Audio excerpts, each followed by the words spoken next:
Hello my dear student, welcome to Agri Power Jaipur. प्यारे विद्यार्थियों, हमारी जो है क्लास चल रही थी कृषि रसायन विज्ञान की और ट्वेल्थ क्लास के लिए, मेनली स्पेशली ट्वेल्थ क्लास के लिए है। हालांकि जेड के लिए भी यूजफुल है ट्वेल्थ क्लास। और जेड के लिए जो इस चैप्टर को मैं समराइज करके भी अलग से वीडियो बनाऊंगा, ठीक है। लेकिन हाँ, ये है कि जेड कंप्लीट इसमें इंक्लूड हो जाएगा, बस कुछ चीज़ें जेड से हटा दी जाती हैं, है ना। तो याद रखना है कृषि रसायन विज्ञान, जिसमें क्लास नंबर 2 है और अध्याय नंबर हम फर्स्ट की बात कर रहे हैं, है ना। अध्याय नंबर फर्स्ट हमारा जो है, जो मृदा है, खनिज हैं, खनिजों का अपक्षय है, इसकी हम बात करेंगे। और हमने जो है मृदा के बारे में जाना था, मृदा की विशेषताओं के बारे में जाना था, मृदा के कार्य के बारे में हमने जाना था। अब हम जानेंगे मृदा का अध्ययन। तो आप हेडिंग डालिए मृदा का अध्ययन। अब देखो, क्वेश्चन कहाँ से कैसे भी बन सकता है आपको। आप यदि ट्वेल्थ के विद्यार्थी हैं तो आप जो है टॉप, इसकी जो पुस्तक है वो आप लेके बैठ जाएं और टेलीग्राम चैनल ज्वाइन कर लें। आप हमारा पुस्तक चाहिए, उसकी पीडीएफ, इस पुस्तक की पीडीएफ चाहिए तो हमारा Telegram channel Agri Power Jaipur है, वहाँ पर पुस्तक मिल जाएगी।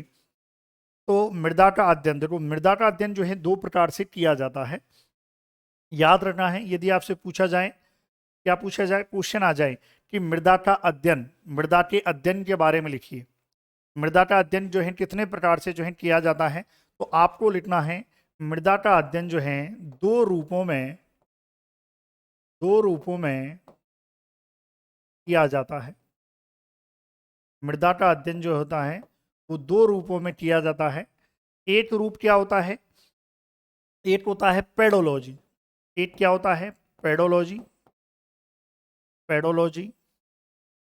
और एक होता है एडेफोलॉजी, है ना, जिसे मृदा शास्त्र कहते हैं। एक होता है एडेफोलॉजी,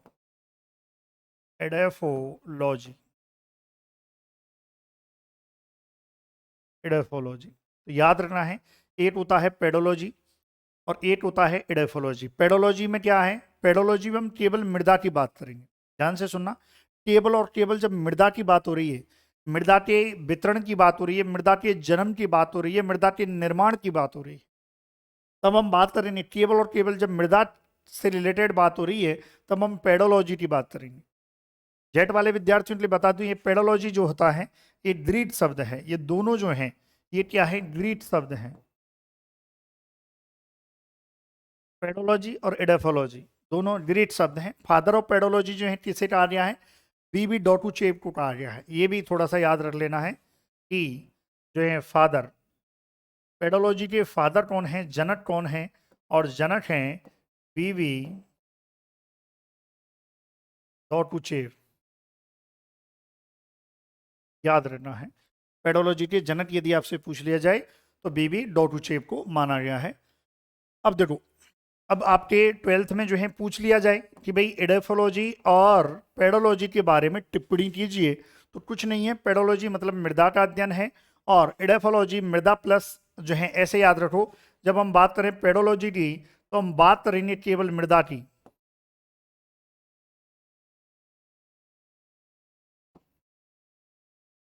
पेडोलॉजी जब केवल हम मृदा के बारे में बात करेंगे और एडेफोलॉजी की बात करें तो हम ये जो है मृदा, मृदा का अध्ययन जो है, मृदा का अध्ययन फसल के दृष्टिकोण से, यदि दो शब्द आ जाएं मृदा प्लस फसल तो एडोफोलॉजी होगा। और केवल मृदा के बारे में जो है यदि हम बात करें तो आपका क्या होगा, पेडोलॉजी होगा। अब इसकी डेफिनेशन को समझिए। डेफिनेशन क्या कहती है जो आपकी बुक में लिखी गई है, मृदा को एक, यह ऐसे आप लिखें। अब डेफिनेशन ये है, अगर आपसे कोई पूछ ले पेडोलॉजी को परिभाषित कीजिए, तो याद रखना है पेडोलॉजी, आपको लिखना है पेडोलॉजी मृदा का वह अध्ययन है, ऐसे लिखना है। पेडोलॉजी, पेडोलॉजी मृदा का वह अध्ययन है, अध्ययन है जिसमें, जिसमें मृदा के निर्माण, जिसमें मृदा के निर्माण, मृदा के जन्म और वितरण का अध्ययन किया जाता है, और वितरण का अध्ययन किया जाता है। याद रखना है पेडोलॉजी में क्या किया जाता है, ओनली द मृदा की बात हो रही है, मृदा का ही अध्ययन, मृदा का ही निर्माण और मृदा का वितरण, इन तीनों चीजों की बात हो रही है। तो समझ जाना किसकी बात हो रही है, पेडोलॉजी की बात हो रही है।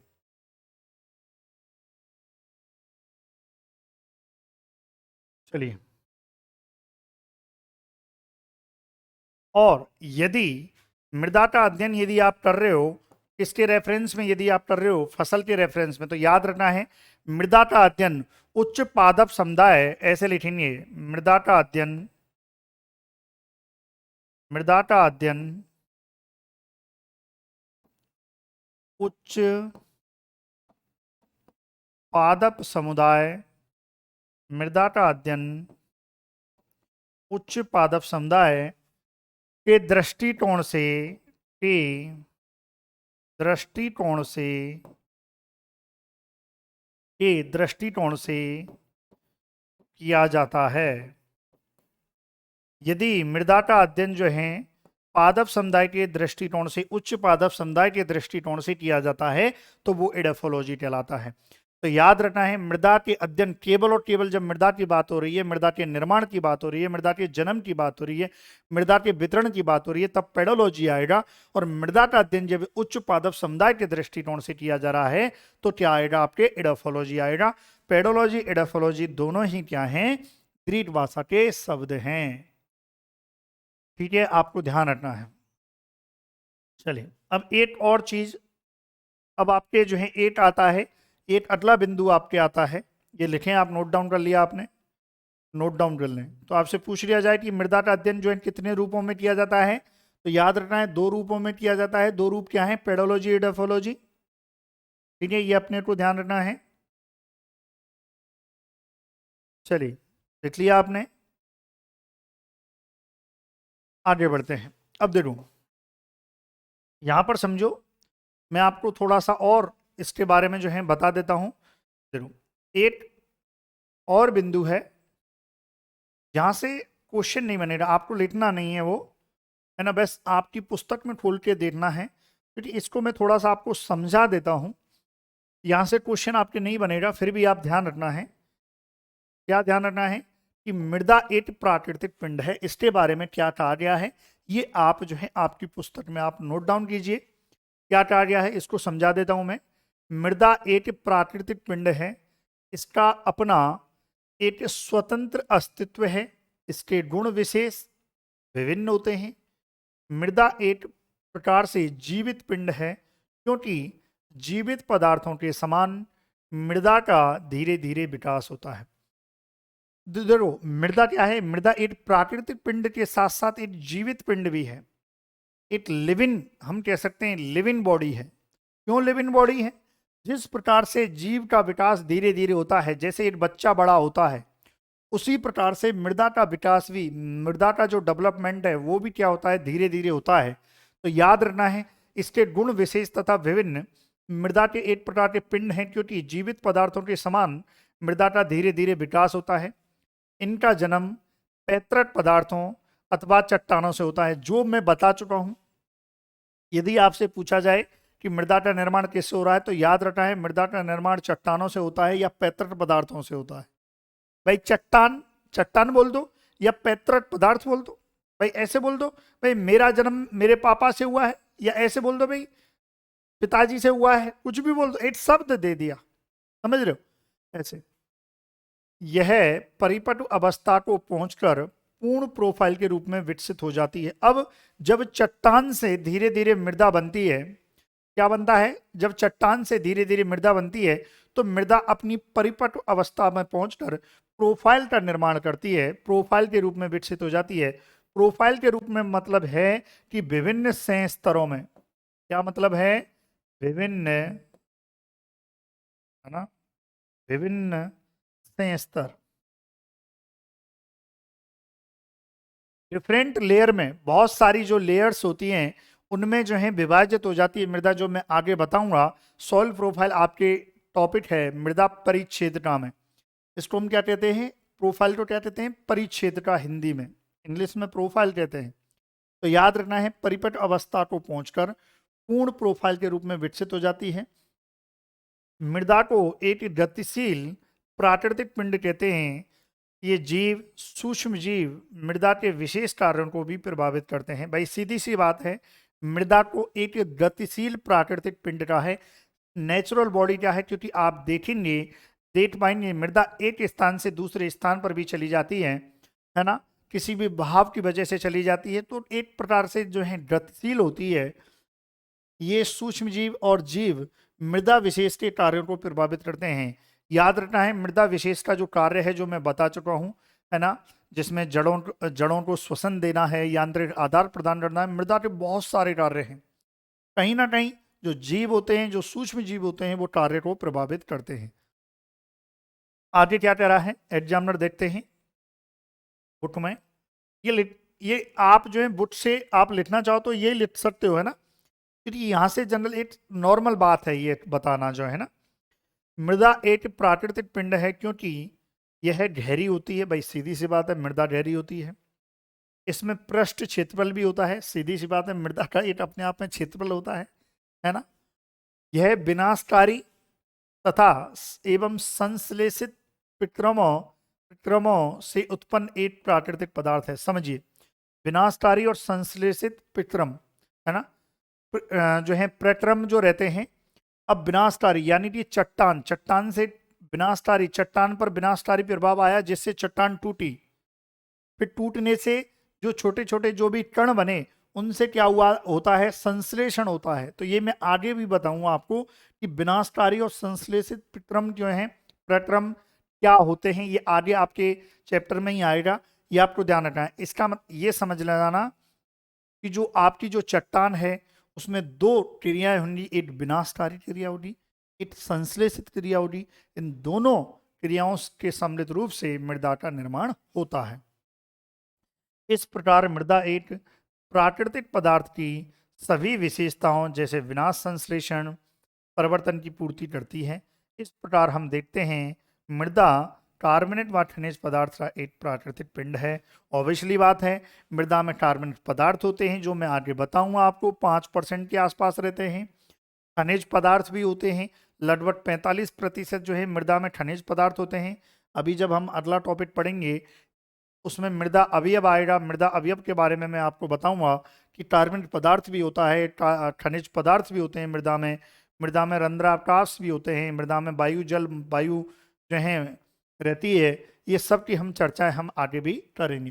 तो एक सामान्य बात है, इसको आप लिखना चाहें, नोट डाउन करना चाहें तो लिख सकते हैं। क्वेश्चन आपके 12th में मोस्टली पूछा जाएगा कि मृदा एक प्राकृतिक पिंड है, इस पर टिप्पणी करो। फिर भी एक बेसिक चीज आप याद रखना है कि मृदा एक प्राकृतिक पिंड है। इसके बारे में जो भी आपको पता है लिख देना। एक शब्द जरूर लिखना कि मृदा एक प्राकृतिक पिंड है और इसका अपना एक अस्तित्व होता है, इसकी बात कर देना। आप प्रोफाइल की बात कर देना, किसी भी एक लाइन में प्रोफाइल की बात कर देना।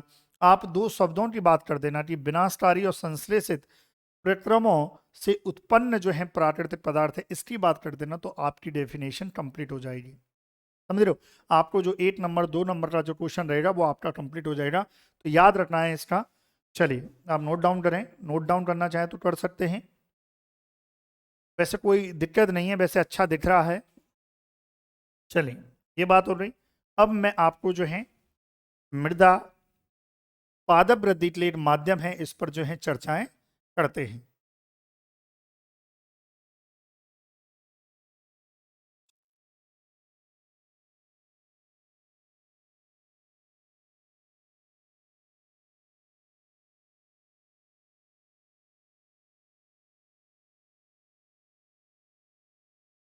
चलिए, हो गया। अब अपना जो चल रहा था उस क्लास नंबर 2 पे आते हैं।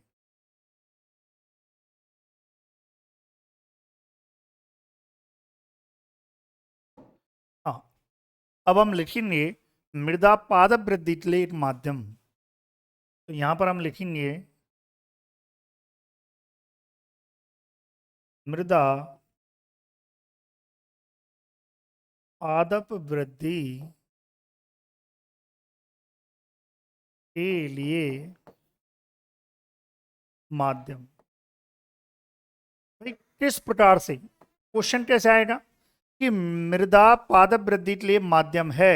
पानी का ब्रेक लेते हैं जब तक लिखो।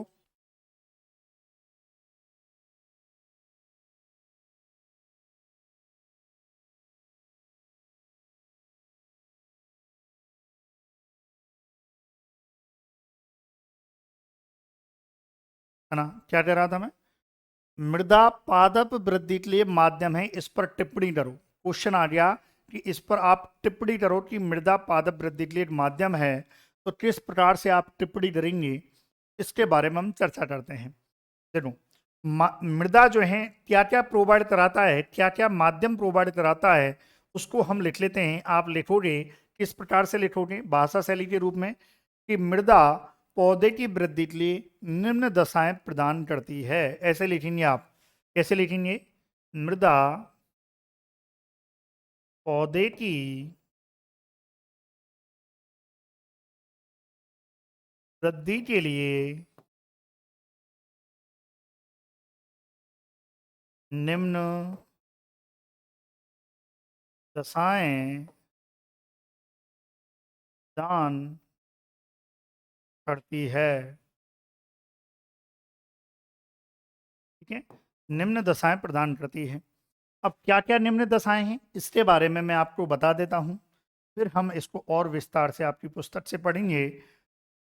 सबसे पहला, सबसे पहला तो आवश्यक पोषक तत्व, पहली दशा क्या है ना, पहली दशा क्या है, एसेंशियल न्यूट्रिएंट। इंग्लिश में कहें तो क्या कहेंगे, एसेंशियल न्यूट्रिएंट, यानी कि आवश्यक पोषक तत्व। देखो, आपको पता होना चाहिए कि मृदा जो रहती है वो पौधे के लिए आवश्यक पोषक तत्व जो है प्रोवाइड कराती है। अब आवश्यक पोषक तत्व में क्या क्या है, आपको पता होना चाहिए कि आवश्यक पोषक तत्व जो हैं कितने होते हैं, किस प्रकार के होते हैं, इस पर जो है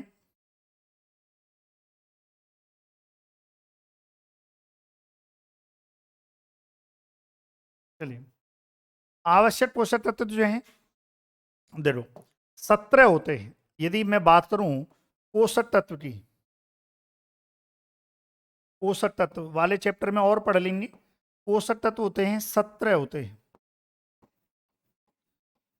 कितने होते हैं, 17 होते हैं। 17 में जो है बात करें तो बृहद पोषक तत्व होते हैं, कुछ सूक्ष्म पोषक तत्व, दो प्रकार के होते हैं, एक तो बृहद होते हैं, एक होते हैं सूक्ष्म। है ना, बृहद में यदि बात करें, देखो नाइट्रोजन है, फास्फोरस है, सल्फर है, nitrogen, phosphorus, potassium, calcium, magnesium, sulphur है, कार्बन, हाइड्रोजन, ऑक्सीजन है,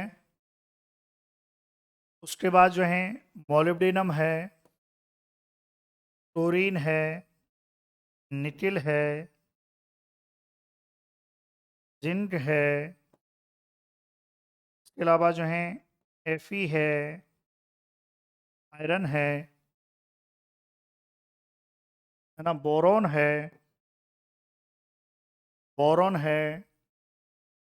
जिंक हो गया, कॉपर है, मोलिब्डेनम, कैल्शियम, गंधक, लोहा, मैग्नीज हो गया, मैग्नीज है, कितने हो गए आपके, 1 2 3 4 5 6 7 8 9 10 11 12 13 14 15 16 17 पोषक तत्व आपके हो चुके हैं। ये 17 पोषक तत्व जो हैं आपके होते हैं। अब समझिए, इसमें से 17 पोषक तत्व में से मृदा जो है वो सब प्रोवाइड करती है, इसको छोड़कर। जो आपके कार्बन, हाइड्रोजन, ऑक्सीजन होते हैं, ये किससे प्राप्त होते हैं, ये लिखा गया है, वायु वायु एवं जल से प्राप्त। देखो, जो वायु एवं, अब क्वेश्चन आ जाए कौन सा पोषक तत्व है जो वायु एवं जल से प्राप्त होता है पौधों को। तो याद रखना है कौन सा है, carbon hydrogen oxygen. Carbon hydrogen oxygen जो होता रहता है वो प्राप्त होता है किससे, वायु एवं जल से। इसी प्रकार से जो नाइट्रोजन रहता है, नाइट्रोजन ये किससे प्राप्त होता है, ये दोनों से प्राप्त होता है। नाइट्रोजन जो है मृदा से भी प्राप्त होता है एवं हवा, हवा यानी कि वायु, दोनों से प्राप्त।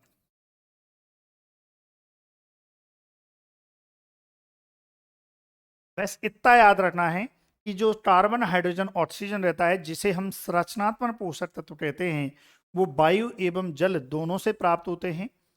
मृदा की बात करें तो ये मृदा से प्राप्त नहीं होते, कार्बन हाइड्रोजन ऑक्सीजन मृदा से प्राप्त नहीं होते हैं। नाइट्रोजन की बात करें तो ये मृदा से भी प्राप्त होते हो जाता है और वायुमंडल से भी प्राप्त हो जाता है। बाकी सभी तत्व, देखो चार, अब इस नाइट्रोजन को बात करें तो नाइट्रोजन मृदा से भी प्राप्त हो रहा है, जो जमीन है उससे भी प्राप्त हो रहा है, और वायु से भी प्राप्त हो रहा है। बाकी सभी मृदा से प्राप्त होते हैं, बाकी सभी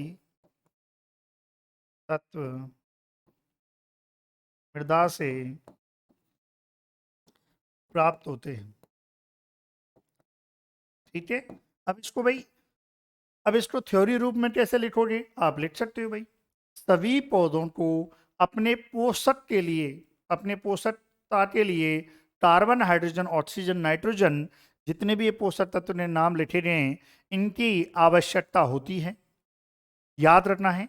अब इसमें से फिर आप लिखेंगे कि मृदा से कौन से पोषक तत्व प्राप्त होते हैं, मृदा से होते हैं phosphorus, potassium, calcium, magnesium, sulphur, molybdenum, chlorine, nickel, zinc, iron, boron, copper, manganese, ये सभी पोषक तत्व मृदा से प्राप्त होते हैं। फिर अगली लाइन में आपको लिखना है नाइट्रोजन मृदा एवं वायु दोनों से प्राप्त होता है। फिर लिखना है अगली लाइन में कार्बन हाइड्रोजन ऑक्सीजन वायु एवं जल से प्राप्त होते हैं। जो आपके उसमें पुस्तक में लिखा हुआ है उसी को आपको लिखना है। मैंने उस जो आपकी पुस्तक में लिखा है उसको बस समझा दिया। तो याद रखना है ये सब कौन प्रोवाइड करा रहा है, मृदा प्रोवाइड करा रही है। तो आपसे पूछा जाए कि मृदा पादप वृद्धि के लिए माध्यम है, इसमें पहला पॉइंट क्या आ जाएगा, एसेंशियल न्यूट्रिएंट जो है प्रोवाइड कराती है कौन, मृदा। किसके लिए उपलब्ध कराती है, पौधे के लिए उपलब्ध कराती है। ये 17 पोषक तत्व रहते हैं, 17 में से सभी पोषक तत्व मृदा से प्राप्त होते हैं। बजाय इनकी बात करें वायु एवं जल से प्राप्त होने वाले पोषक तत्व बताओ, कार्बन हाइड्रोजन ऑक्सीजन। मृदा एवं वायु दोनों से प्राप्त होने वाला पोषक तत्व बताओ, नाइट्रोजन। ऐसे आपके क्वेश्चन बन जाएगा, समझ रहे हो, ऐसे आपके क्वेश्चन बन सकता है। चलो नोट डाउन करना चाहें तो नोट डाउन करो। और ट्वेल्थ वाले ध्यान रखें भाई, ये जो आपकी जो थ्योरी है वो भी आप बुक पुस्तक लेके बैठे हैं, पुस्तक लेके बैठे हैं। चाहो तो मैं थ्योरी के रूप में भी इसको लिखा सकता हूं,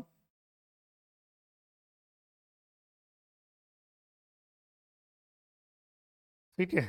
चलिए इसकी थ्योरी आप लेते हैं, चाहो तो मैंने बोल दी है उस हिसाब से आप थ्योरी लिख लीजिए, जो मैंने बोला है उसके हिसाब से आप लिख लीजिए। चलो, है ना, आपके जो पुस्तक में लिखा है वही आपके नोट्स में नोट डाउन कर लीजिए। चलिए दूसरे पर बात करते हैं। दूसरा क्या है, जल, कि जो जल, वाटर, भाई पौधे के लिए, पौधे के लिए आपको पता होना चाहिए कि पौधे के लिए जल उपलब्ध कौन कराता है, मृदा उपलब्ध कराती है। तो याद रखना है इसमें हम लिखेंगे यह मृदा का प्रमुख अंग है, यह मृदा का प्रमुख अंग है। मृदा से जितने खाद्य पदार्थ पौधे लेते हैं, मृदा से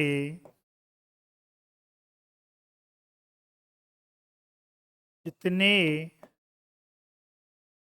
खाद्य पदार्थ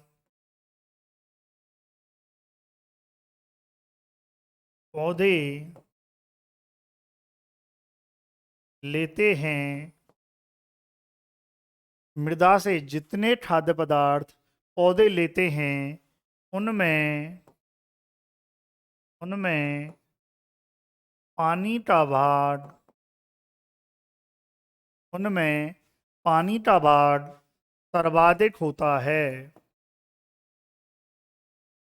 सर्वाधिक होता है। क्या कह रहा है कि यह मृदा का प्रमुख अंग है। भाई जल मृदा का प्रमुख अंग है। मृदा से जितने खाद्य पदार्थ पौधे लेते हैं, खाद्य पदार्थ में आपके पोषक तत्व भी लिए जाएंगे, सबसे ज्यादा जो है पानी लेता है।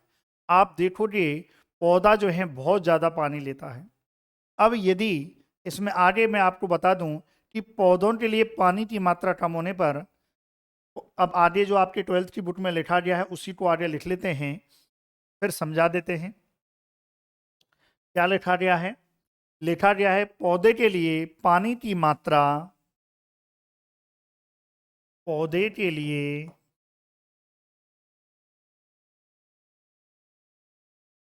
पानी की मात्रा, पौधे के लिए पानी की मात्रा कम होने पर, पौधे के लिए पानी की मात्रा कम होने पर कोशिकाओं का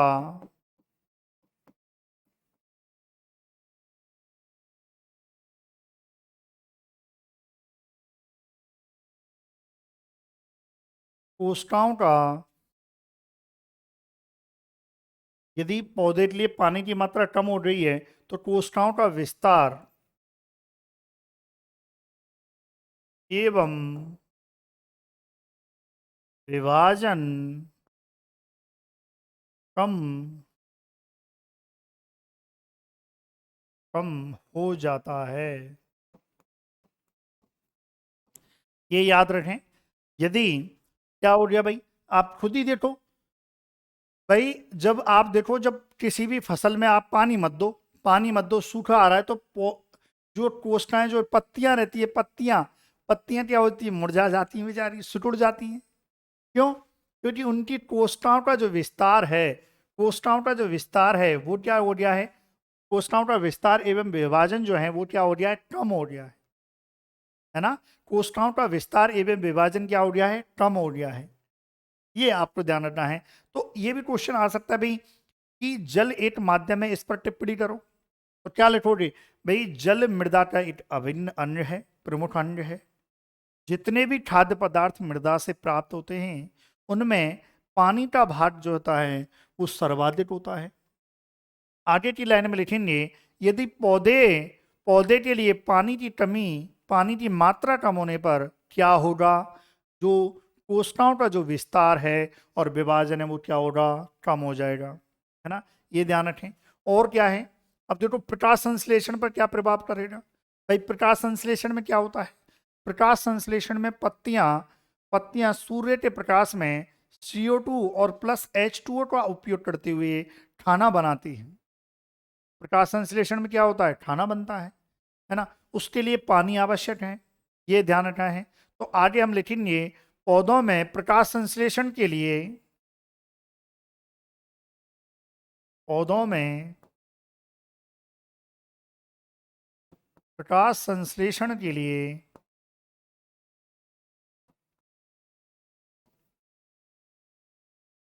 पौधों में प्रकाश संश्लेषण के लिए पानी की प्रकाश संश्लेषण के लिए पानी आवश्यक है।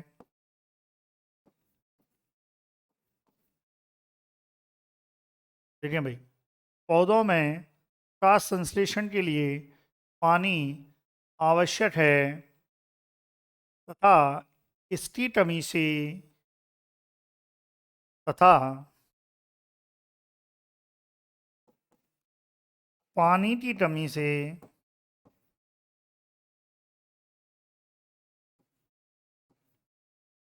पानी की कमी से यह आवश्यक क्रिया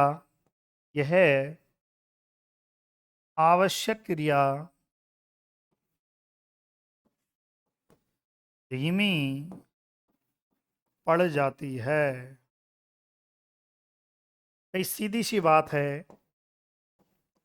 क्या बात है सीधी सी?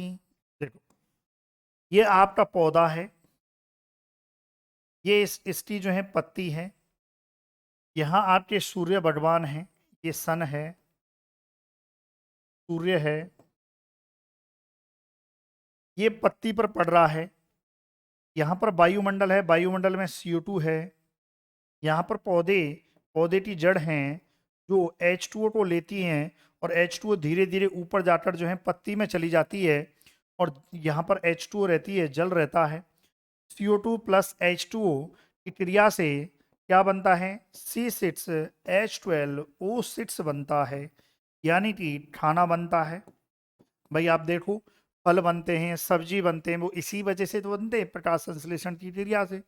अब सोचो, जब जल की आपूर्ति कम होगी, जब जल की कमी हो जाएगी, क्या प्रकाश संश्लेषण जो है परफेक्टली होगा? नहीं होगा भाई।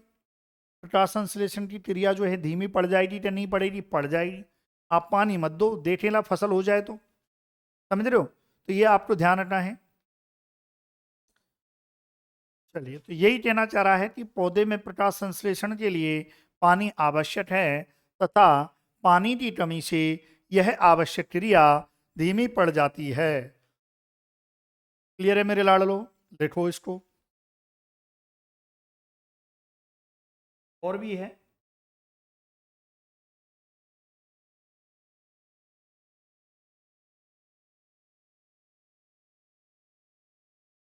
आपकी पुस्तक ही अपने आप में शॉर्ट नोट्स हैं, है ना? ऐसा मत कहना कि सर शॉर्ट नोट्स में बताओ। भाई देखो, जल के बारे में यदि मैं क्यों पढ़ा रहा हूं पूरा, सोचो एग्जाम में जरूरी थोड़ी आपको पूरा याद रहे। आपको क्या पता ये याद रहा, आपको ये प्रकाश संश्लेषण वाली बात रही तो आप कर दोगे, आपको ऊपर वाली याद रही तो आप कर दोगे, इसलिए ज्यादा पढ़ लो, ज्यादा में से कुछ तो याद होगा। भाई आप 100% किसी चीज को पढ़ो पूरा, अरे 90% तो याद होगा, 80% याद होगा, 80% के बेस पे ही आपका अच्छी परसेंटेज बन जाएगी, 90% बन जाएगी। अब आगे और क्या कह रहा है, जल, जल के बारे में दो बात हो रही है ना, जल की कमी से क्या हो रहा है, और भी जल के बारे में और भी बात है। जल एक अच्छा विलायक है और पोषक तत्वों को ढोल लेता है। क्या कह रहा है, जल एक अच्छा विलायक है, जल एक अच्छा विलायक है और पोषक तत्वों को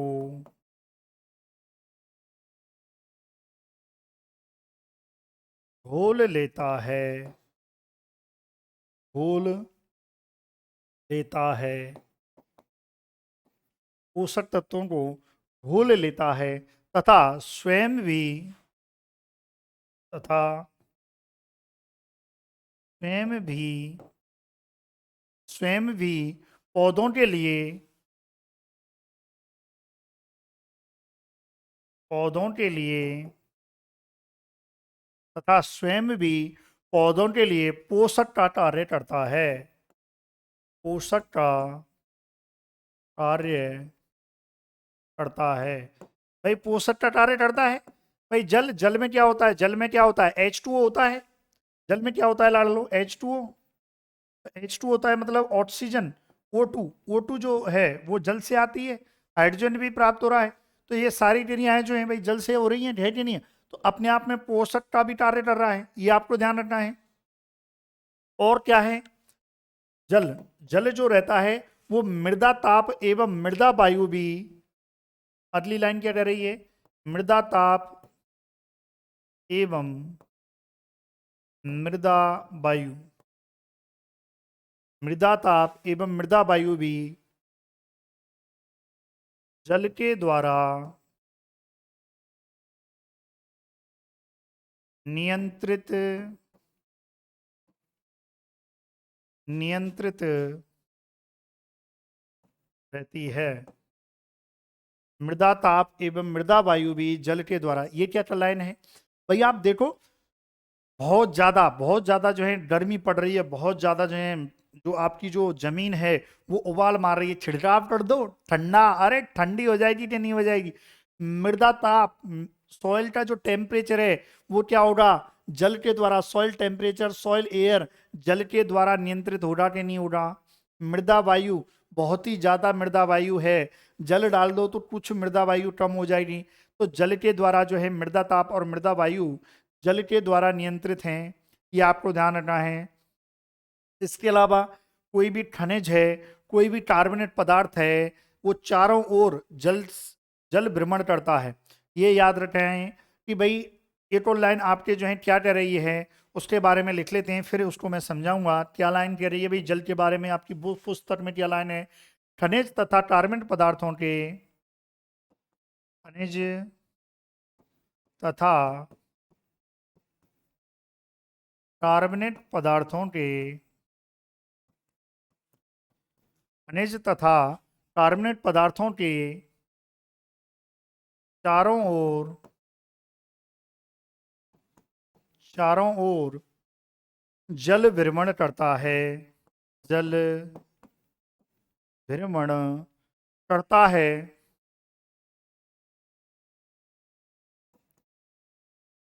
तथा तथा अनेकों पदार्थों को, अनेकों पदार्थों को, पदार्थों को विलय करके,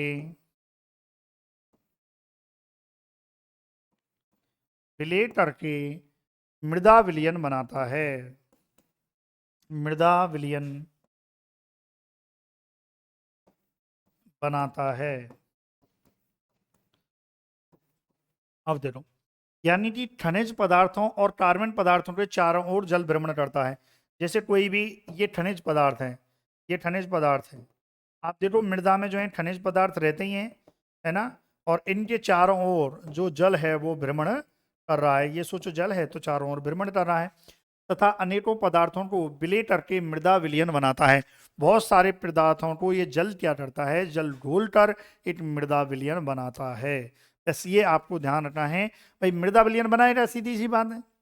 खनिज पदार्थ और खनिजों और कार्बन पदार्थों के चारों ओर भ्रमण भी करेगा और अनेक पदार्थों को विलय कर, जल क्या है भाई, जल, जल में जो है अनेक पदार्थ क्या होंगे, घुल जाएंगे, और घुल जाएंगे। कोई भी चीज है, कोई भी चीज जल में घुल रही है तो क्या बनेगा, ये जो है इसको हम विलयन कहते हैं, सॉल्यूशन बन जाएगा।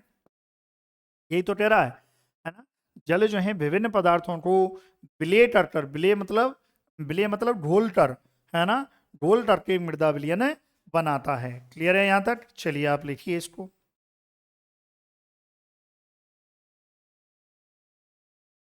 चलिए फिर देखते हैं जड़ों के लिए श्वसन, तीसरा बिंदु देखते हैं। तीसरा बिंदु,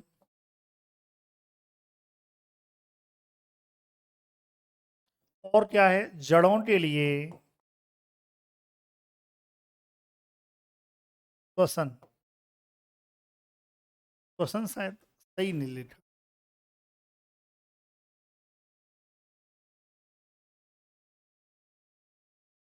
श्वसन, जड़ों के लिए, जड़ों के श्वसन के लिए ऑक्सीजन, जड़ों के श्वसन के लिए ऑक्सीजन कहाँ से आती है, मृदा से आती है ऑक्सीजन। भाई जड़ भी तो श्वसन करेंगी, जो जमीन में जो जड़ हैं वो भी तो श्वसन करेंगी कि नहीं करेंगी, बस याद रखना है आपको।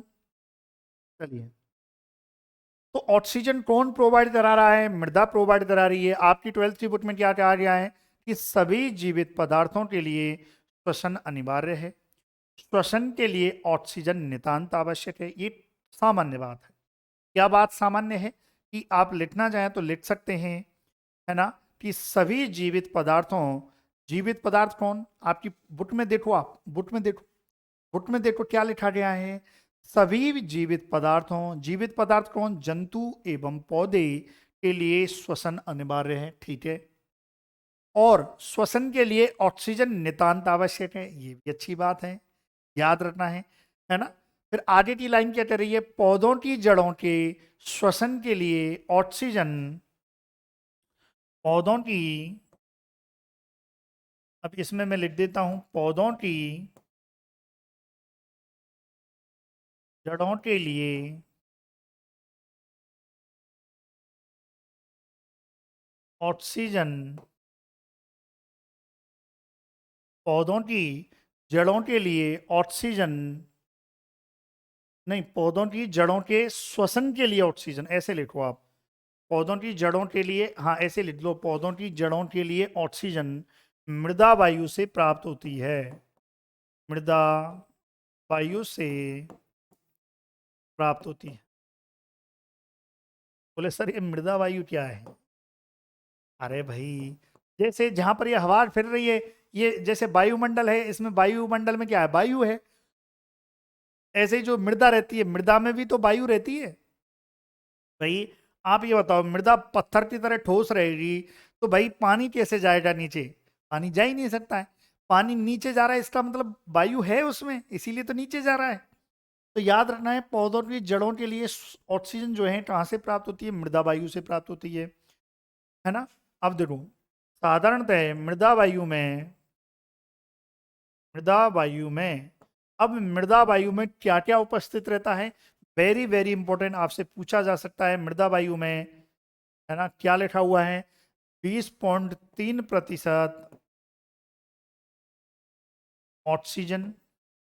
ये आपसे क्वेश्चन पूछा जा सकता है भाई, एक तो मृदा वायु में, एक वायुमंडल में। वायुमंडल में भी ऑक्सीजन लगभग इतनी रहती है ना? और उसके बाद जो है 79.01% नाइट्रोजन। ये आपके 8 नंबर में पूछा जा सकता है कि मृदा वायु में नाइट्रोजन कितनी रहती है, या मृदा में जो है नाइट्रोजन कितनी रहती है? तो 79.01% जो है नाइट्रोजन रहती है। वायुमंडल में भी सेम रहती है। और very very important, 0.3% CO2, carbon dioxide, है ना, CO2 मिलती है। ये याद रखना है। और याद रखना है यहां पर जो है एक चीज नोट लगा के आपको ध्यान रखना है, नोट लगा के, वायुमंडल में, वायुमंडल में CO2 0.03% होती है। देखो यहां पर, देखो यहां पर 0.3% है, यहां पर 0.03% है। इसका मतलब यह है वायुमंडल में CO2 कम रहती है और मृदा वायु में CO2 ज्यादा रहती है। 0.3 ज्यादा है कि 0.03 ज्यादा है? अरे बाबलो, 0.3 ज्यादा है। इसका मतलब मृदा वायु में, मृदा में CO2 ज्यादा रहती है। कितनी ज्यादा रहती है? वायुमंडल की CO2 से 10 गुना ज्यादा रहती है। कितने गुना ज्यादा रहती है? 10 गुना ज्यादा देखने को मिलती है। क्लियर है भाई यहां तक? चलिए, ठीक है, ये ध्यान रखें।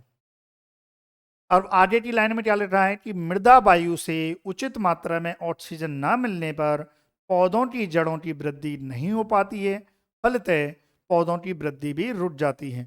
अब यदि यदि जो है मृदा वायु से उचित मात्रा में ऑक्सीजन नहीं मिले तो क्या होगा? भाई ऑक्सीजन तो कौन दे रहा है? जड़ों को, है ना? ये आगे मैं लिख देता हूं इसको, आप इसको नोट डाउन कीजिए। वीडियो पॉज करके आप नोट डाउन कर सकते हैं।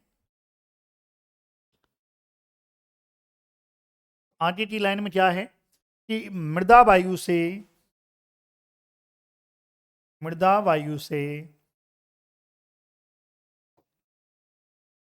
उचित मात्रा में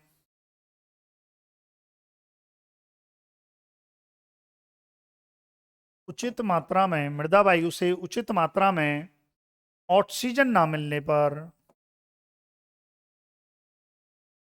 ऑक्सीजन ना मिलने पर ऑक्सीजन ना मिलने पर पौधे की जड़ों की वृद्धि, पौधों की जड़ों की वृद्धि नहीं हो पाती है, नहीं हो पाती है, फलतः, अब जड़ों की जब वृद्धि नहीं होगी तो भाई सीधी सी बात है, पौधों की जो वृद्धि है वो रुक जाएगी। पौधों की वृद्धि रुक जाती है। भाई जड़ें यदि अच्छी नहीं होंगी, जड़ें यदि अच्छी वृद्धि नहीं करेंगी तो आपका पौधा कैसे वृद्धि करेगा? समझ रहे हो? ये आपको ध्यान रखना है। देखें आप इसको, आगे बढ़ते हैं।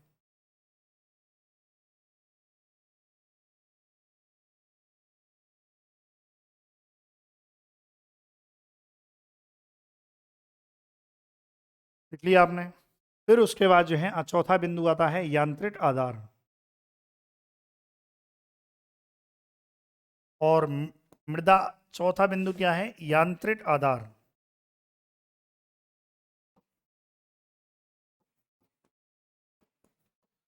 यांत्रिक आधार मतलब आपका मैकेनिकल सपोर्ट। क्या है? मैकेनिकल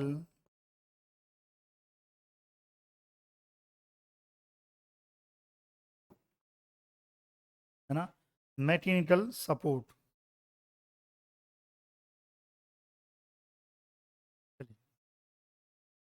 ये लिखो,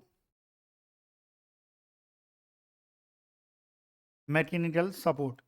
अब भाई सीधी सी बात है, मैकेनिकल सपोर्ट जब आप देखो, जड़ें जड़ें पूरी मृदा में फैल जाती हैं और मैकेनिकल सपोर्ट प्रदान करती हैं। ये आपको ध्यान रखना है। चलिए लिखो आप, जब है ना, देखो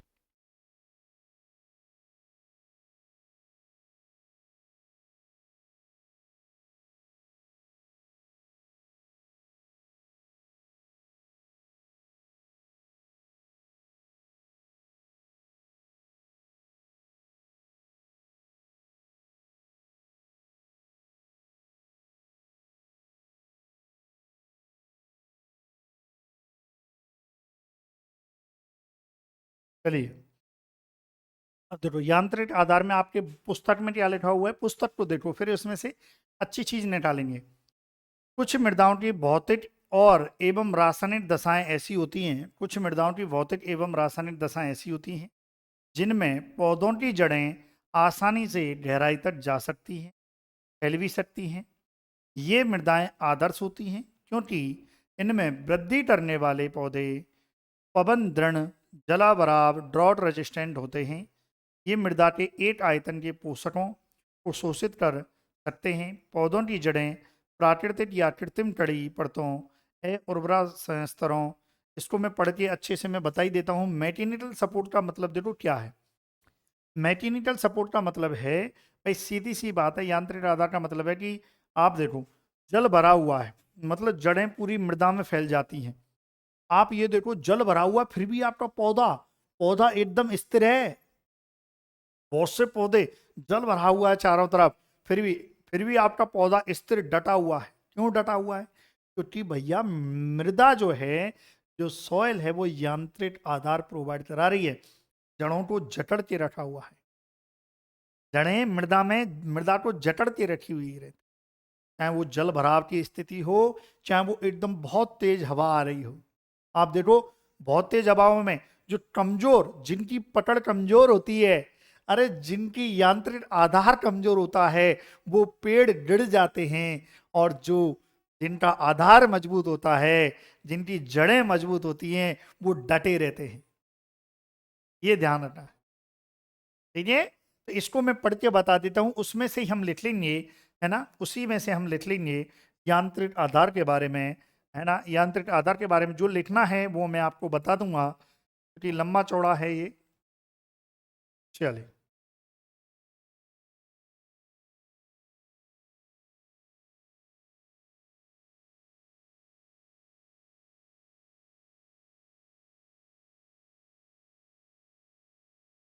ये देखो,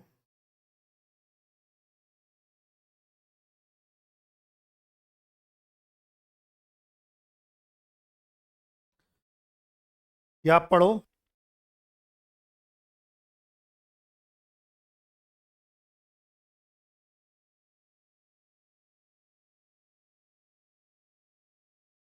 चलिए,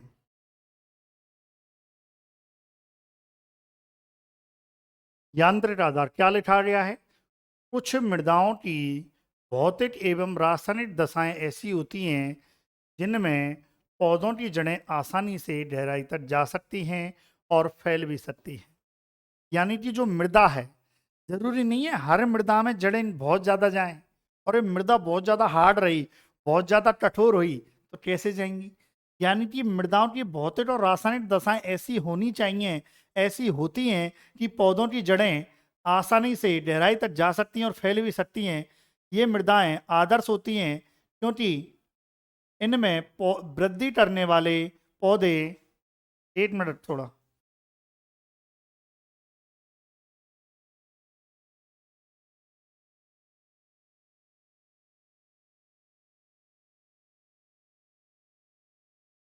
चलिए, ये मृदाएं आदर्श होती हैं क्योंकि इनमें वृद्धि करने वाले पौधे वाइंड फर्म यानी कि पवन जलभराव ड्रॉट रेजिस्टेंट होते हैं। यानी कि समझो क्या कहना चाह रहा है कि वे मृदाएं, कौन सी मृदाएं जिनकी बात हो रही है कि भौतिक एवं रासायनिक दशाएं ऐसी हो जिनमें पौधे की जड़ें आसानी से गहराई तक जा सकती हैं, उन मृदाओं की बात हो रही है। उन मृदाओं की बात हो रही है जिन मृदाओं में जड़ें आसानी से गहराई तक जा सकती हैं, अपनी पकड़ मजबूत कर सकती हैं, उन मृदाओं में जड़ें आसानी से फैल सकती हैं, उन मृदाओं की बात हो रही है। उन मृदाओं को हमने क्या कहा है? उन मृदाओं को आदर्श मृदा कहा है। तो ये मृदाएं आदर्श होती हैं। कौन सी मृदाएं? जो मैंने बता दी हैं। ये मृदाएं आदर्श होती हैं। क्यों आदर्श होती हैं? क्योंकि इनमें वृद्धि करने वाले पौधे पवन दृढ़ जलाभाव से होते हैं। इसका मतलब समझो, यानी कि ये मृदाएं आदर्श क्यों होती हैं? इनमें वृद्धि करने वाले, जब कोई बहुत ज्यादा हवा आती है, यानी कि विंड फर्म, पवन दृढ़ का मतलब है बहुत ज्यादा हवा आती है तो जो पौधा होता है उस मृदा में दृढ़ता से जो है खड़ा रहता है, मजबूती से खड़ा रहता है। तो पवन दृढ़, इसका मतलब यह है कि उस मृदा में पौधा बहुत तेज हवा की स्थिति में भी मजबूती से खड़ा हुआ है। दूसरा, ड्रॉट रेजिस्टेंट का मतलब क्या है? ड्रॉट रेजिस्टेंट का मतलब है कि ऐसी मृदाएं जिनमें वो फसल या पौधा लगा हुआ है वो सूखा सहन कर सकती हैं। यानी कि ऐसी मृदाएं जो सूखा सहन, यानी कि अकाल पड़ गया, सूखा पड़ गया, तो आप देखोगे पेड़ पौधे या कई बार फसलें बहुत ज्यादा अत्यधिक सूखा पड़ने पर भी नष्ट नहीं होती हैं, बदस्तूर बनी रहती हैं। कारण क्या है? उनकी जड़ें मृदा में परफेक्टली रहती हैं, है ना? ये आपको ध्यान रखना है। ये मृदा के एक आयतन के पोषकों को शोषित कर सकते हैं। पौधे की जड़ें प्राकृतिक या कृत्रिम कड़ी परतों, उर्वरा संस्तरों, नमी की अत्यधिक में न्यूनतम मात्रा, विषैले विलेय लवणों की उपस्थिति में उचित प्रकार से या बिल्कुल भी वृद्धि नहीं करती हैं। क्या शब्द कह रहा है कि भैया जड़ें जड़ें कब वृद्धि नहीं करेंगी? पौधे की जड़ें कब वृद्धि नहीं करेंगी? ये कह रहा है। क्या क्या कह रहा है? पौधे की जड़ें, आपकी मृदा अच्छी है लेकिन जड़ें कब वृद्धि नहीं करेंगी? जड़ें कब वृद्धि नहीं करेंगी? जब आपकी जो परतें हैं वो बहुत ज्यादा जो है कड़ी हैं, बहुत ज्यादा कठोर है। अरे आपकी जब मृदा बहुत ज्यादा कठोर है तो मुझे बताओ, जड़ें वृद्धि करेंगी? नहीं करेंगी। उर्वरा संस्तर, यानी कि उर्वरा संस्तर का मतलब है आपकी जो मृदा है वो बिल्कुल, उसमें कोई भी पोषक तत्व नहीं है, कुछ भी नहीं है, उसमें कार्बनिक पदार्थ भी नहीं है। उर्वरा का मतलब है अनफर्टाइल। उर्वरा का मतलब क्या है? अनफर्टाइल सॉइल है। अब मुझे बताओ, अनफर्टाइल सॉइल है यानी कि आपकी जो मृदा है वो उर्वर नहीं है, उसमें कुछ भी नहीं है, तो वृद्धि करेंगी जड़ें? नहीं करेंगी। नमी की अत्यधिक और न्यूनतम मात्रा, यदि मॉइस्चर बहुत ज्यादा आपने पानी दे दिया और बहुत कम पानी आपने बिल्कुल ही पानी नहीं दिया, दोनों ही स्थिति में जड़ें वृद्धि नहीं करेंगी। हाँ, सफिशिएंट मात्रा में यदि पानी दोगे तो जड़ें वृद्धि करेंगी। विषैले विलेय लवणों की उपस्थिति में उचित प्रकार से या बिल्कुल भी वृद्धि नहीं करती हैं।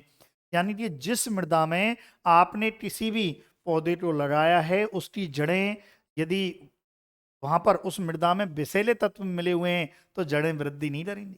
आप एक बात बताओ, आपने आपने जो फैक्ट्री में जो पानी है, खराब पानी आपने मृदा में छोड़ दिया तो वृद्धि करेंगी? नहीं करेंगी। अच्छा पानी आपको देना है। खराब विले, विषैले विले, फैक्ट्रियों से निकला हुआ पानी जिसमें बहुत ही ज्यादा विषैले विले लवणों की उपस्थिति है, उसमें भी जड़ें वृद्धि नहीं करेंगी। क्या करा है? यांत्रिक आधार में आपको क्या लिखना है?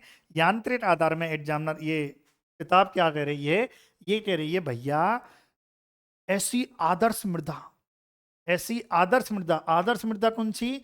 जिनमें जड़ें आसानी से गहराई तक जा सकती हैं, वो उसमें उस आदर्श मृदा में जो पौधे रहते हैं वो तेज हवाओं से भी नहीं गिरते हैं और सूखा सहनशील होते हैं। ऐसे पौधे किन मृदाओं में? आदर्श मृदाओं में। आदर्श मृदा कौन सी? ऐसी मृदा जिनमें पौधे अच्छी वृद्धि करते हैं, उनमें जड़ें गहराई तक जाती हैं। तो ये आप बना के भी लिख सकते हो। चलो लिखो। चलिए और क्या कह रहा है आगे समझो। एक लाइन और है, फिर उसके बाद मृदा अवयव अगली क्लास में पढ़ेंगे। क्या कह रहा है? पौधे की वृद्धि के लिए उपरोक्त आवश्यक दशाओं के अतिरिक्त अनुकूल मृदा ताप का होना आवश्यक है। अब देखो हमने चार चीजें पढ़ी। पोषक तत्व हमने पढ़े, जल हमने पढ़ा, हमने जो है ऑक्सीजन हमने पढ़ा कि मृदा वायु जो है मृदा वायु ऑक्सीजन, चौथा हमने यांत्रिक आधार पढ़ा। इसके अलावा इसके अलावा इसके अतिरिक्त क्या कह रहा है? इसके अतिरिक्त जो है अनुकूल मृदा ताप, जो मृदा है उसका तापमान का होना आवश्यक है, क्योंकि यह पौधे द्वारा मिट्टी से खाद्य पदार्थ प्राप्त करने, जल शोषण, जड़ों की वृद्धि को प्रभावित करता है। देखो वो तो है ही है, इसके लिए जरूरी है कि मृदा ताप का अच्छा होना। पौधों की वृद्धि के लिए मृदा मृदा बहुत ज्यादा ताप हो रहा तब भी दिक्कत है, बहुत ज्यादा ठंडी हो रही तब भी दिक्कत है। उपरोक्त सभी दिशाओं के आधार पर यह कहा जा सकता है कि पौधों की वृद्धि के लिए मृदा एक आवश्यक माध्यम है। यानी कि ये जो कुछ पढ़ा है इसके आधार पर हम कह सकते हैं कि मृदा जो है क्या है? हम कह सकते हैं कि पौधों की वृद्धि के लिए मृदा एक आवश्यक माध्यम है। क्लियर है यहाँ तक? चलिए तो अगला टॉपिक हमारा क्या रहेगा? कंपोनेंट, मृदा के अवयव रहेगा। जिसने चैनल को सब्सक्राइब नहीं किया है वो सब्सक्राइब कर लें, हमारा टेलीग्राम चैनल ज्वाइन कर लें, हमारी ऐप प्ले स्टोर से आप डाउनलोड कर लें, एग्री पावर जयपुर ऐप। ठीक है डियर स्टूडेंट, चलिए thank you so much for watching video, thank you so much.